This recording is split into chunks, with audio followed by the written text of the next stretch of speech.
Magandang araw Pilipinas, narito ang latest sa lagay po ng ating panahon. Apektado ng easterlies ang silangang bahagi ng Luzon at ng Kabisayaan, habang Intertropical Convergence Zone naman o ITZZ ang nakakaapekto sa Mindanao at lalawigan ng Palawan. Pareho po itong weather system ay nagdudulot ng mga pagulan sa ilang bahagi po ng ating bansa.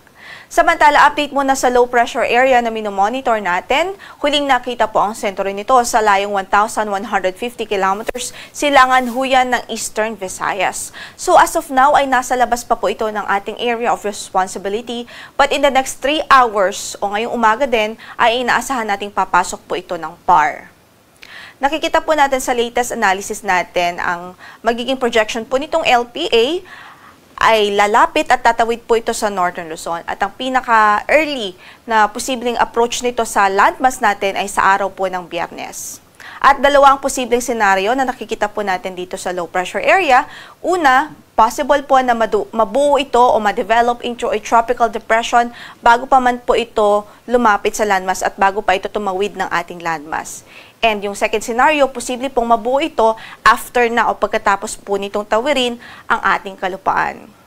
Gayunpaman, parehong senaryo inaasahan po nating magdudulot ng mga significant na pagulan sa ilang bahagi ng Luzon. Kaya't magantabay po tayo sa magiging updates ng Pag-asa.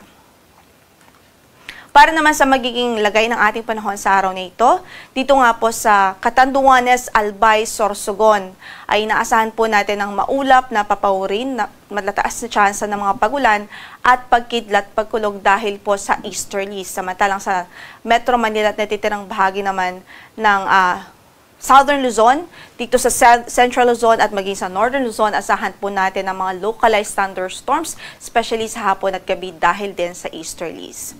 Samantala, sa Palawan Province, inaasahan po natin ang maulap na papawurin at tsansa o mataas na tsansa ng mga pagulan dahil sa Intertropical Convergence Zone.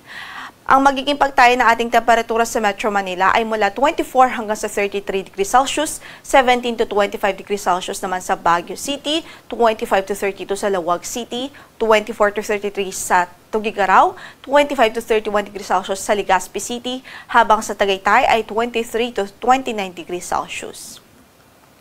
Samantala, maulap din ang papawurin at mataas ang tsansa ng mga pag-ulan sa Northern at Eastern Samar dahil din po sa easterlies. Samantalang dito nga po sa Palawan, ulitin nga lamang po natin ay maulap ang papawurin at mataas ang tsansa ng mga pag-ulan ngayon.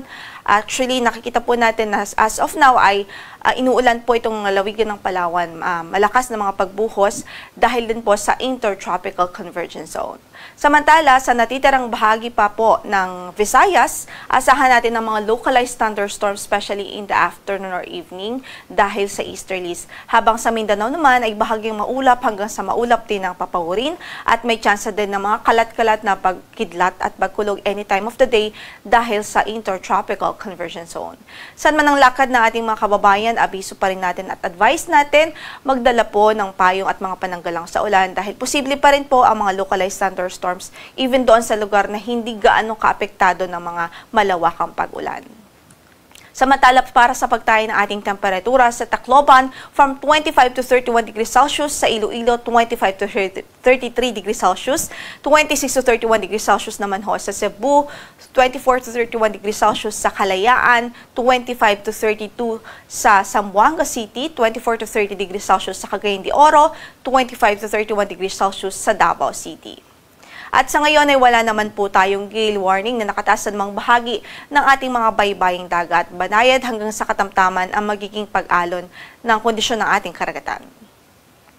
Ang sunrise po natin for today is 5:43 in the morning at lulubog ang araw mamaya sa ganap na alas 6:16 ng gabi. Ito po si Lori de la Cruz Galicia. Magandang umaga po.